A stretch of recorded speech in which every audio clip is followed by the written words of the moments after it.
Dừng. Nó lên rồi, nhưng cô ta mới bỏ thằng cái chỉ số có khởi niệm phải là câu kìa. Nó khó thế nào? Ôn cho nó còn khởi lửa uống nó, uống khai thế à? Bây giờ câu ấy chỉ một tuần đến tuổi bùi là bỏ ta, anh này hù lọ anh này khai tuổi nữa nè. Chính thay, hôm nay chỉ một tuần này là còn nhỏ hơn nó một khơi. Mà ông sẽ hú ấy ta chúa cả cây nữa. Ủa, chó tua! Mấy thùng.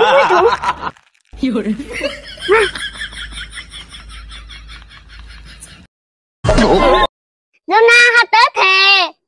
Bây giờ câu ấy lúc này nó to cho nên có khuyên nào à? Ủa vậy ta? Con! Thôi lúc nào tới vậy à? Vậy mà.